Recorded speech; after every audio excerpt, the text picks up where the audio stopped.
Assalamu alaikum, everyone.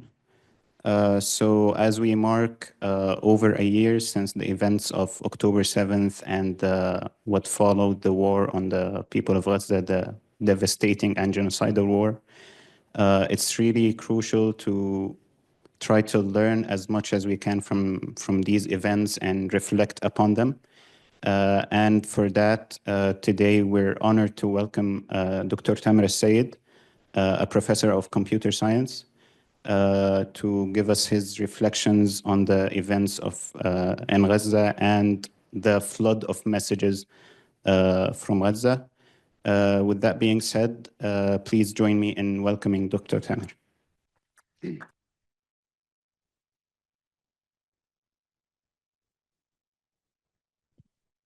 Give me one. Okay. Hi, Assalamu alaikum wa rahmatullahi wa barakatuh. Bismillah ar-Rahman ar-Rahim. Thanks to the MSA for inviting me for this talk.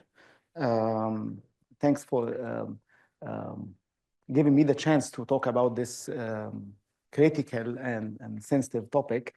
This is not my first time to be in CMU, but it's the first time to talk about something that is not in my comfort zone. Usually I talk about computer science, information retrieval, this is my research, but this is actually my second ever non-scientific talk. I gave maybe hundreds of lectures and tens of talks, but this is only the second non-scientific talk that I give. And you can guess what was the first one. It was also on that topic. So in the last year only, I started to do this. So I would start with this disclaimer.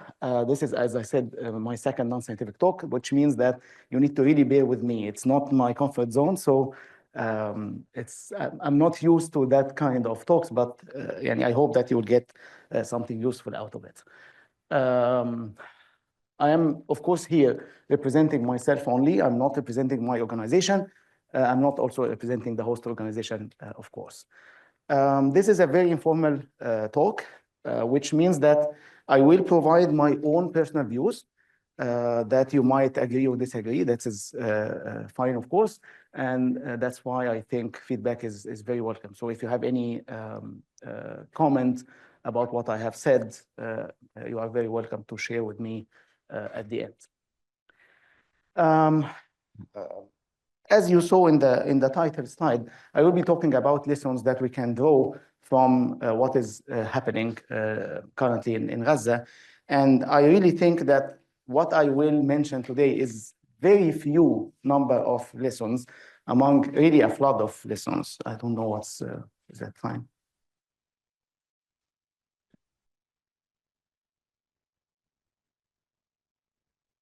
Okay. So that's very, very few. Okay? So I'm not covering everything. There might be some lessons that you think are more important. That's fine.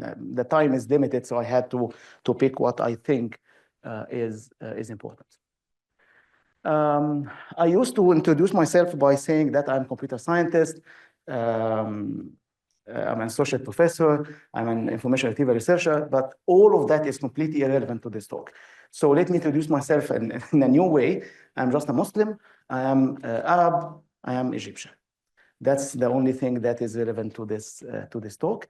Why I'm giving such talk? I believe that this is the most important topic that anyone, especially Muslims, can talk about nowadays. And I feel an obligation that I should always think about it. And I think I must always think about it. And I'm not sure if you are following me on social media or not. I'm a little bit active on social media, especially LinkedIn and Twitter. I rarely post, since October the 7th last year, I rarely post anything other than something that is related to what's happening. So I feel that my responsibility is to do something. And this is, I think, the bare minimum that I can do is to share some of the lessons that I will discuss today. Sure. The roadmap of my talk, very simple.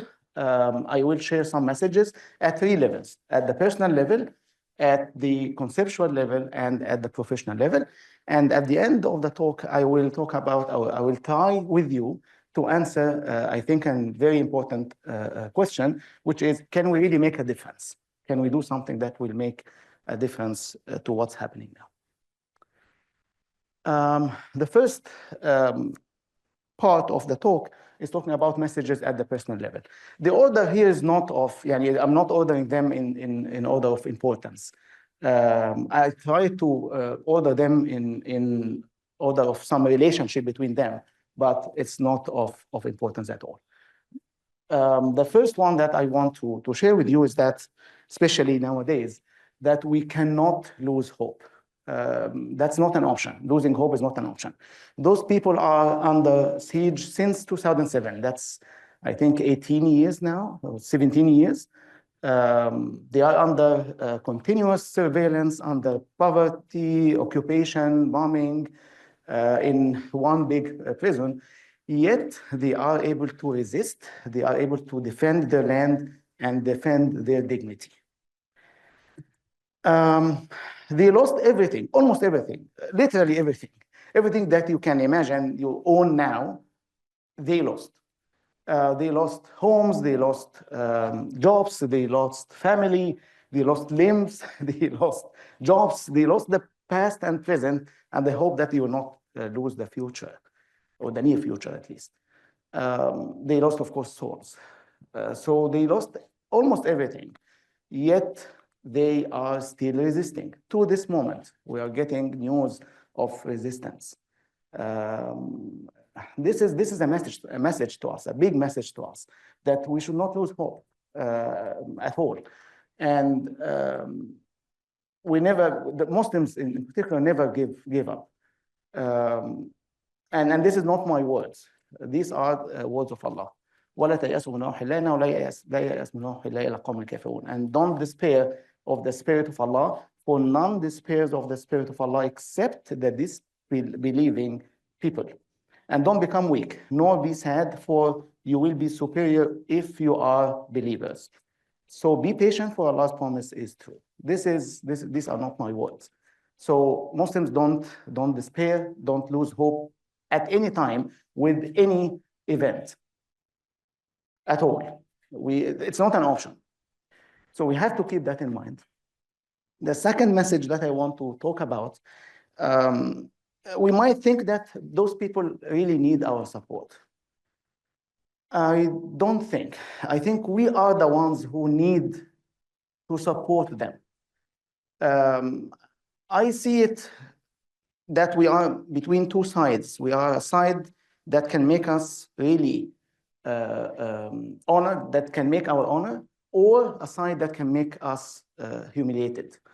The Imam of our masjid, since the October the 7th last year, in every single prayer, 5 times a day, till today, is making dua al-qunut every single prayer, and he always concludes his dua with this part: Allahumma akrimna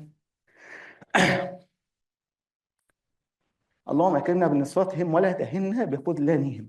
Oh Allah, honor us by supporting them, and don't humiliate us by letting them down. Every time this is recited, I feel like I'm frightened. And I am really frightened. This is the big thing. I have to find my side, whether it will be an honor or a humiliation. So also keep that in mind. And they will be supported by Allah anyway. So we should not care much about them. We should care about ourselves. And the third message here is that we need to, if it's not the case, we need to really learn to speak the truth forcefully. They are promoting lies every single moment. Human shields, hiding in hospitals, hiding under the tunnels, lies everywhere. Are we able to support the truth ourselves, that we know that it is the truth? Do we do our job, our obligation, our duty? If we are not doing that, we must change. And if that generation is not able to do it, we have to teach the next generation not to be like us, to really speak the truth forcefully. And I will give you an example of what they are doing, the audacity that they have to spread lies. You might not imagine where they do that. They actually do it in scientific papers. In one of the top natural language processing conferences, they added a special ethical section. I call it unethical ethics section, in which they actually tell lies, complete and true lies, clear lies. Not only in one paper, in 10 papers.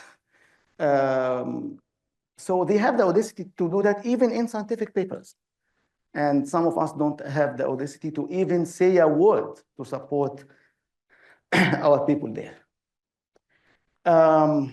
One of the things that surprised me is that in the beginning, they targeted universities. There are 12 universities in Gaza. They targeted 12 out of these 12 universities. And of course, that's not just by chance. This is clearly intentional. And do you know why they actually did that in the very beginning? You know that Gaza has almost zero illiteracy.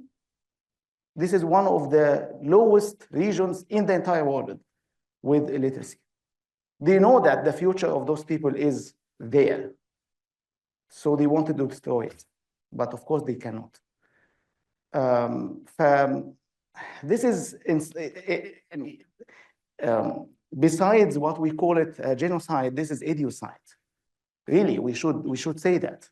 That's clearly idiocide.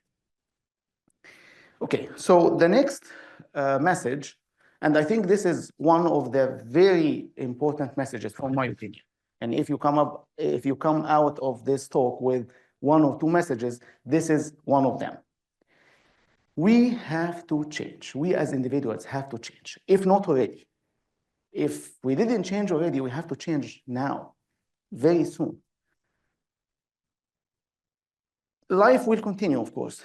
Our life will continue, and life will not stop. But life should not be the same after what's going on. Before October the 7th is one life. After October the 7th is should be completely different life. Our mentality should be completely different. We should think about our view to the world. We should think about our feeling towards our brothers and sisters there. We should think about our relationship with Allah. We should think about our priorities in life. We should think about what we should do in our life. What's our role in our life? With all of what's happening, and we see them live almost every day, things that we couldn't imagine that will happen. And every day is a new thing that we couldn't imagine that could happen the last day. And still we are seeing atrocities. We have to really reflect upon that. We have to think what we can change. We should ask ourselves many questions. Are we really fulfilling our real duty in life? Are we really in a position that Allah loves and will be pleased with? Do we really deserve Allah's blessings that we are now having, while they are suffering from every single thing that we actually have? Are we supporting our religion? They are under the rubble of their homes, or we are the ones who are under the rubble of our negligence and our false worldly achievements. I see, as I told you, I'm a little bit active on LinkedIn. I'm really surprised that people among our people are talking about their own achievements, our life events. It's easily. I really don't understand how. I really don't understand why they are seeing what's happening in Gaza. So I think you should close your eyes and answer this question honestly. How did your life change after October the 7th? Did you change anything in your life or not? I think if the answer is no, then this is a serious problem. I believe, this is my personal belief. This is a serious problem. You have to really think what you should change. And again, these are not my words. Allah says in Quran, إن الله لا يغير ما بقوم حتى يغيروا ما بأنفسهم. Allah will not change the condition of people until they change what is in themselves. There is a nice tweet by a famous writer, Arabic writer called Asad Taha. He said that Gaza is like Ramadan. You know, the month of Ramadan, we changed many things in the month of Ramadan. And there's a famous saying that if you get out of Ramadan without a change, then you didn't actually live Ramadan. He says something like that about Gaza. He says, Gaza is like Ramadan. The loser is the one who leaves it in the same state he entered. If nothing changed in your life after October 7th, check what you are doing. Really, check what you are doing. Check your beliefs. Check your duties in life. Especially with the videos and news and photos that we words that we hear every day in our lives now. So let's have the right intention and start to change, if not already. And we have to start very soon. Another lesson is that we need to really redefine our heroes. Our heroes should not be soccer player. Our heroes should not be Mohamed Salah and Riyad Mahrez and all of that. They are good people, okay, but these are not our role models. Those people who are our role models, or should be our role models. This guy should be our role model. Not soccer players, not artists, not those people. Those are the ones who really are making a big difference. I really believe, maybe this is a dream, that after the war stops, I hope that in every country there will be a school called Gaza School of Gaza, where we really learn from those people directly. So many lessons that we saw during the last year. Lessons in perseverance, resilience, patience, satisfaction, faith, tranquility, dignity, trusting in Allah, determination, sincerity, courage, eagerness, all of these things, lessons, practical lessons that we don't just read in books. There are real examples we saw with our eyes that reflect those properties, those traits. I really hope that we can have this school. This is a school that I think will be better than, or the certificate from that school will be better than a certificate from the top universities in the world. I really believe these are lessons for the hereafter.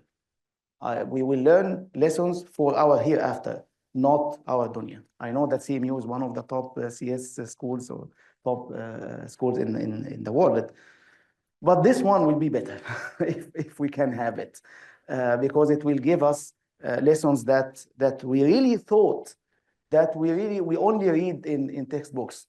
You know, when you hear the stories of Sahaba companions and you think, okay, those people were with the Prophet, it's really hard for us to do that. We see real examples, real practical examples now from people that are living with us, not even before us, living with us, like us, but they were put in a situation where they were raised in a way that can allow them to have these properties and traits. Okay, so I'm done with the first part, which is messages at the personal level. Let's switch to the next part, which is messages at the conceptual level. The first one, which I think, I told you that there are one or two very important messages. I think this is the second one, or maybe the first. I mean, among the first two. We, as an ummah, must have our own will. We must have our own will. We are watching what's happening, feeling like we are hopeless, we are helpless, we are not able to stop these horrific atrocities. How can we change this? If we are relying on others, if we are dependent as an ummah on others, we have to own our will. Otherwise, I don't think this ummah will revive. I think that our will and independence as ummah will be our own way to revive. I know that there are many things that we can do. Boycotting is one, but I think finding alternatives so that we don't rely on others, producing or creating alternatives is the real way, not just boycotting what they are doing. I know that it's very long way, but I don't see any other alternative. We have to go through it. How we do that? There is a famous saying by Dr. Muhammad Morsi, and Rahimahullah. He said, he was the president of Egypt at one point. If we really want to have our own will, we must produce our own food, medicine, and weapons. And I can add in my own words, and our technology, because now technology is in weapons, as you know. We have to go or move towards this. Otherwise, we'll be watching as others, as we are doing now. People are being killed, bombed, burned alive, and we are just watching on social media what's happening and on TVs. We are not able to do anything because we are not independent, because we don't own our will. If we really own our will, we could have changed this. The second message in this category is that I think you saw this, that we kept getting or knowing or being taught lessons about human rights and children's rights and women's rights and civil rights and rights of prisoners and even animal rights for long years. And now what's happening? What happened to all of these rights when this is related to Palestine and people in Gaza? That's not a system that we should follow.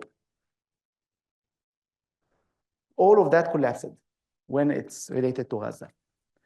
So I think the world is undoubtedly in dire need of a real system, divine system, that has all of this, which is Islam. And I would recommend to you a book that I think all of us should read. The book is titled ماذا خسر العالم بانحطاط المسلمين? What has the world lost due to the decline of Muslims? To see why what's happening now is happening. We saw examples of Islam in action. Remember this when there is Hudna? What's Hudna in English? Ceasefire, yeah. I forgot it because now we are not talking about ceasefire anymore.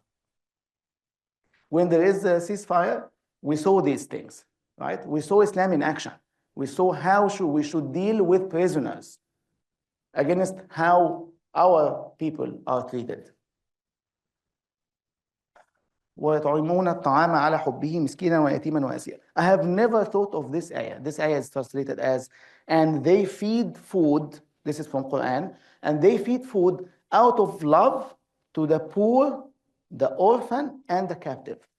I read this ayah, I don't know how many times, 100 times, maybe. I've never thought of how to implement it on captives.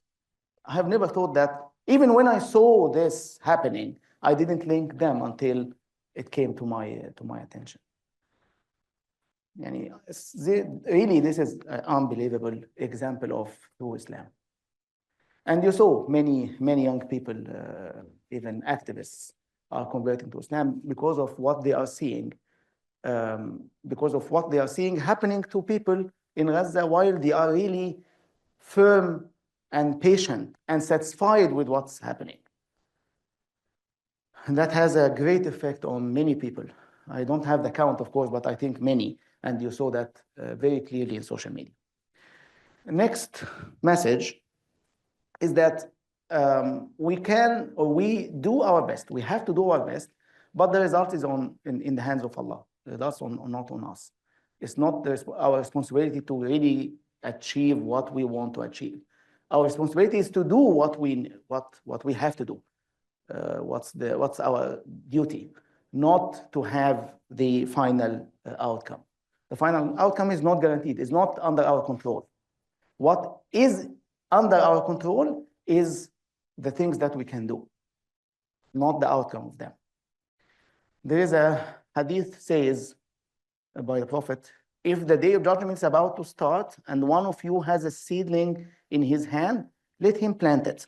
When I remember maybe I was young when I heard this hadith for the first time. I thought that this is a clear evidence that Islam is the truth. No one ever can think that when the day of judgment is about to start, خلاص, there's nothing to do that can be of benefit. If there is a seed in your hand, plant it. That's not a normal list of words. These are by the Creator on the tongue of the Prophet, of course. And we saw that. We saw that just last week. We saw that you have to do your best until the last breath, but just do your best. Even if your judgment is about to start in few seconds, you have to plant your seed, you have to throw your stick. That's a clear message. Other message to us at the conceptual level is that there are many misconceptions about the Palestinian case that have to be corrected. And many of us, including myself at some time, I had these questions in mind. And I had to go to resources to answer these questions. Why we need to liberate the whole land, not just Gaza, not just the West Bank? How can this be freed? It's just by peace treaties we can free this land? Is Palestine really the target of what they are doing? Did Palestinians really sell their lands? And a long list of misconceptions that every one of us have to find the answer for. I recommend some resources here. One book is titled Palestine, so that it won't be another Andalusia. Palestine will not be lost. How? And Timeline Story Palestine. We have to really understand the history. We have to really understand the roots of this problem and the answers to all of these misconceptions. Another message, Allah's victory is near. Despite all the pain that we see, despite all the atrocities that we see, despite the hunger, thirst, and cold, despite the pain of occupation, bombing, siege, betrayal that we see, despite all of that pain, there is hope, and the victory of Allah is very near. And again, that's not my word, it's the word of Allah. In Quran, Allah says, certainly, the victory of Allah is near. Whether we will see it or not, I don't know. Whether our children will see it, I don't know. Whether the children of our children will see it, I don't know. But it will happen. It's a promise. It's a promise by God, by Allah. It will happen. We have to believe that. It will happen. The question really is whether we will be part of it or not, whether we contributed to it with anything that we can do or not. That's the question that we should answer.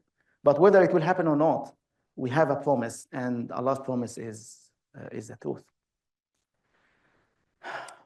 Another message, nothing is impossible. Nothing is impossible. Under their circumstances, they are still resisting with one leg, as you see, as you see here. And they are learning in tents on the sand near the beach. They are working besides the rubble. They are even taking PhD in the tent. This guy is defending his PhD. You might not believe me, but it's true. He is defending his PhD. And we are saying, oh, we cannot do that. We cannot help that. We cannot do this. We cannot do that. They lost everything. Literally everything. And they are doing this. To my surprise, sometimes I put my lectures on YouTube. One day I woke up on this message on YouTube on one of my lectures. He said, thanks, doctor. I am following you from Gaza. And I watch your lectures now, despite war. Unbelievable, really unbelievable. What can we say to give us excuses of not doing anything if those people are doing it? Nothing is impossible. What happened on October the 7th is possible. وذكرهم بأيام الله. And teach them to remember the days of Allah. This is one of them. This is one of them. And we have to really memorize it in our minds, in our history. Okay, now messages at the professional level. So far I was talking to normal people, anyone. Now I'm talking to you at CMU and myself as a professional. The first message, please, please, please, please learn not just for a degree and a job. Forget about the certificate, forget about the GPA, forget about the grades. Learn so that you can benefit your ummah, not to get a nice job or a nice certificate or a nice GPA.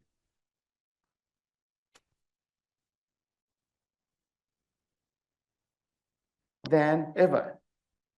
And you is not the certificate. The Ummah has millions of these certificates, by the way, not from CMU, of course, but certificates, bachelor certificates and even PhD certificates. Lots of them, okay? But how many of them are really contributing to the revival of the Ummah? Ask yourself. So does it need your certificate? There are many. It needs your knowledge, your mind, your ideas, your contributions, your strength and youth, not your certificates. So you have to change your mentality. You really have to change your mentality. You need to really think of what you can contribute. Work hard to contribute to the Ummah decision making and strength. And don't belittle what you are doing now. You will be, inshallah, at the position where you can make a decision. You can affect decisions, I hope. We have to think about the future. We don't have to think that we need to really make a change now. It will never happen that way. We have to plan. We have to plan. Don't make your concern be your grades and GPA. Make it how you benefit the Ummah, not yourself only. I'm not saying that you should not care about your grades, and I'm not saying that you should not care about your certificate, but I'm saying that besides this, and more importantly, think of how to contribute to the Ummah. Think of how you can change what's happening now in the future. To bachelor students in particular, really having difficulty doing that. I think you need to specialize, if you didn't yet, in what can benefit the Ummah. Think about the fields that we really need. Think about the fields that we are relying on others in. Our enemies have the technology that we are using. Then there is a need to work on that. Think of that. Don't just go to the easiest path so that you can get a certificate, you get a nice job, and so on. Make your goal excellence, not just success. After graduation, inshallah, work on what the Ummah really needs. Not in anything, because everyone that graduates from CMU go to this place. Alas, I will follow what they are doing. No. Think about what you will be doing and whether this is really a need or not. Don't stop learning. Strive to increase your knowledge, of course, and experience. Don't think that by the end of the bachelor degree, halas, you just go work and not to, there's no need to continue your knowledge. No, of course not. To researchers, those of you who are doing research in particular, again, check what our Ummah needs in your specialization. What is missing? What do we have to own? And this is the thing that we should work on. So this should be our priorities. Make your research in an area in which our Ummah depends on others. And there are many, by the way, alhamdulillah. We are dependent on everything. Okay? So there are many areas where we as Ummah are dependent on others. Select one, choose one at least. Don't work on something that is really not needed or done somewhere else. We don't need it just because you want to get a certificate. Should we take questions now, or you have a question, right? Okay. Should we take questions now? Okay. Okay. You mentioned at the very end that some of them they even share their thoughts. Who? Their ethical thoughts and published papers. Ah, yes. But if we think about it again, if you publish something from the opposite point of view in any journal, they will never accept it. Of course. So this is one of the things that we have to think about, which is having our own Will. No, journal. To have Venues, you mean? Okay, yeah. Okay, yeah. Or we have to be at the level that can make decisions. Yeah, of course. Yeah. Yes. But in the specialty that we need. Yeah, I don't go to a specialty that we don't need and do that. Okay, that's my point here. Or work on a problem that we don't have a solution for. So bridge the gap that we have. I know that the time is tight. I would say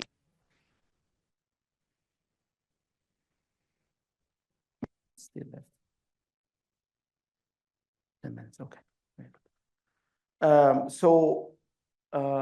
Don't make your concern. This is very important for researchers and maybe professors. Don't make your concern, please, to be just publications and citations.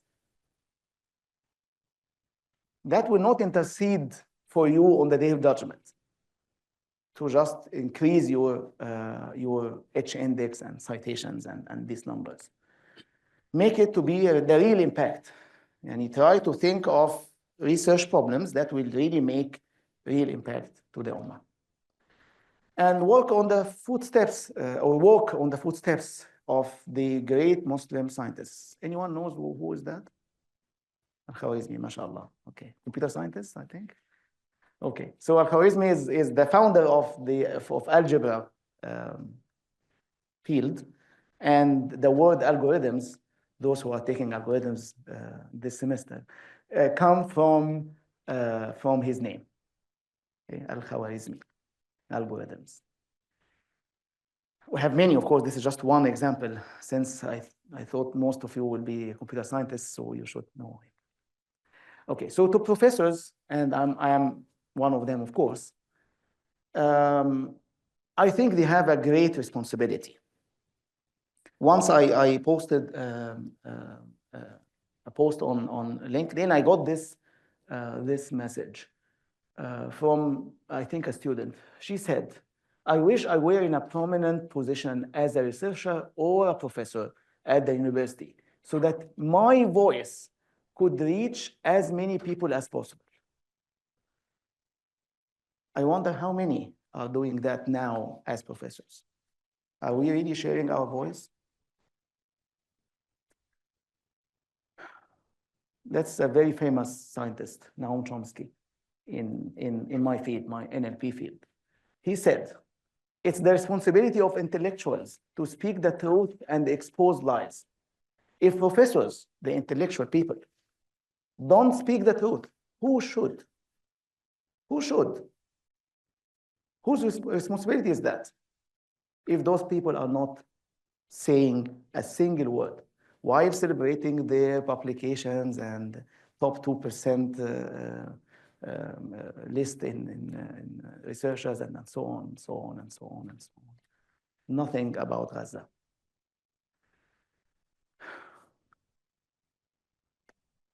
So I heard this argument. What is the benefit of my word? And this is from professors. Sure. Any questions? Question. I think everything that we said is applied. I don't know what's your position, but in your position, try to do something to improve so that you can be at the level of making decisions, so that you can affect those decisions, so that we do the right thing, not the wrong thing. I think this is what everyone should do, whether Muslim or non-Muslim. Because I think many of us, if not all, agree that what's happening now should stop. We couldn't imagine that what's happening now is left to happen this way. But yet, we are helpless. So we have to be at the right position to make decisions so that we can stop that. Right? Question? I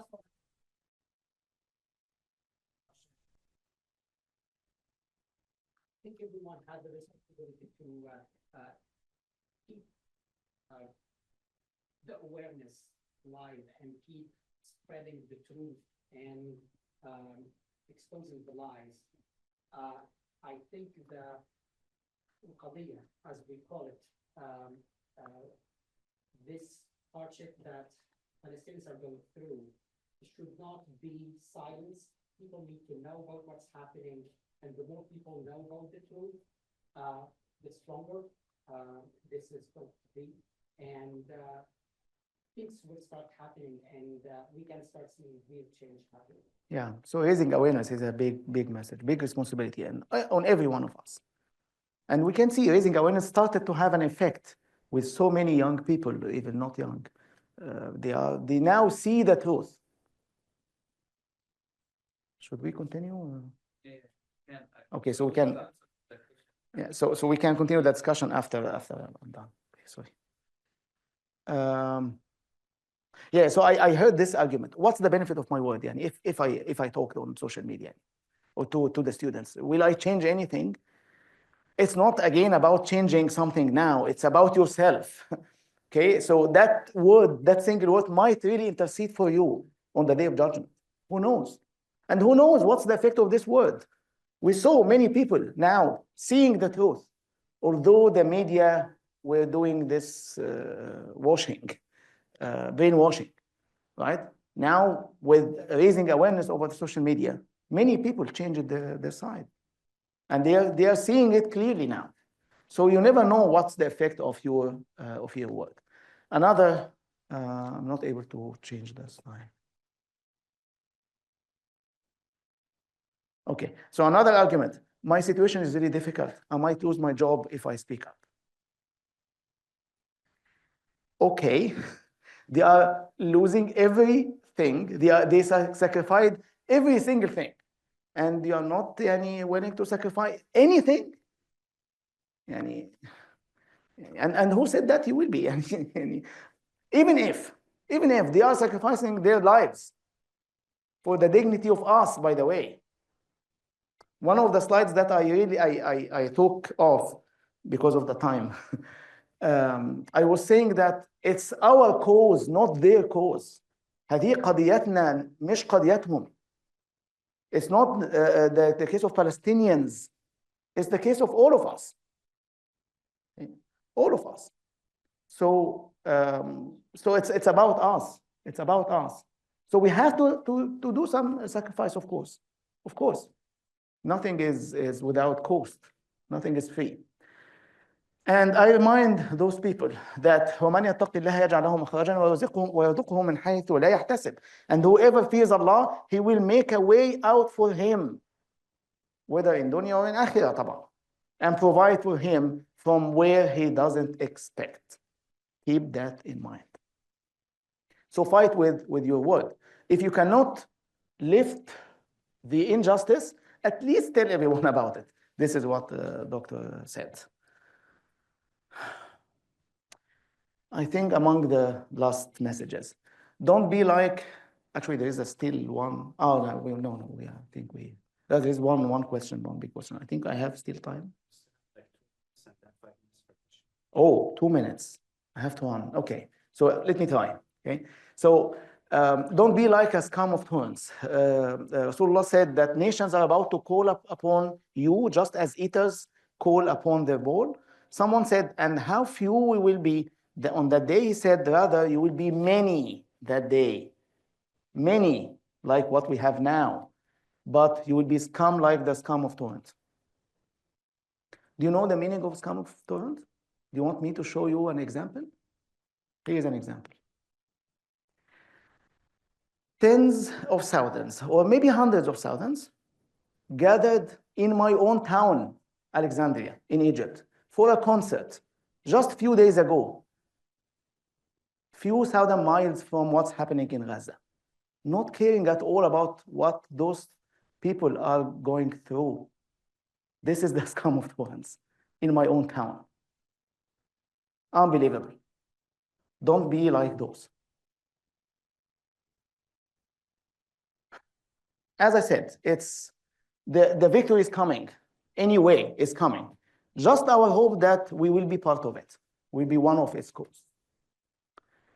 One final question. Can we really make a difference? I will go through quickly some of the ideas or initiatives that we can think of and we can do. First, AI against genocide.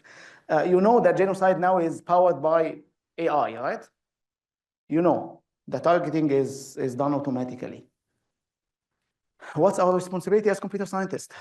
Learn AI and deep learning very well, excel, so that at some point you should stop that. Should stop that. Master it, own the technology. That's our responsibility.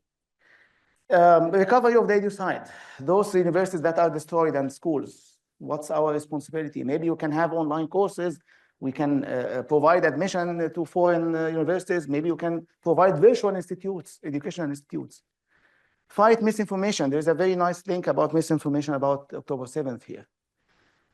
This is a big thing. Our voice are blocked on social media because we don't own our will, because we don't own our social media. We need to change that. We need to change that. We have to own our social media. That's a big project. Owning the narrative. We always hear that the one who is the winner is the one who writes the history. That's no longer valid. That's no longer valid. Now we can write the history. We can, and we have to write the history now so that it won't be falsified. So it's an obligation. We raise awareness, of course, for next generations, educate the world about Islam. That's something that there's no better time, I think. Really, there's no better time than this. The future belongs to Islam, really. There is a very also nice initiative called Tech for Palestine. I don't know if you checked it or not. Check this website. They have so many projects that help Palestinians. Discussing top priorities of the Ummah in terms of long-term project. And I know that there is a nice initiative here at CMU called Lifelines to save lives. I think you should all join this effort to think about long-term projects that can help to save lives. Now, back to my question. Can we really make a difference? What do you think? Can we really make a difference? Huh? It's not in our hands. Yes, but how about the outcome? Can we really make a difference? Okay. my answer is hopefully, okay, hopefully, maybe, but not sure. It's not sure that we can make a difference. So no one can actually answer this question except one. Allah only, who knows the future, not us. So I think this is not the right question, Aslam. We should not ask this question. The right question is, are we really fulfilling our duty and obligation? Are we doing our best? Are we planting our seed? Are we throwing our stick? That's my final slide. Really, this is one among the most difficult talks in my life. Not because this is out of my comfort zone, and not because I'm talking about very sensitive and critical topic, but I think this is because that nowadays we are hearing very sad news and watching very horrific videos and pictures, that the feeling that we are hopeless and helpless is very rising. I hope by this talk, I started to change this a little bit. I showed to you that among the destruction, there is a clear light of hope, inshallah. Thank you.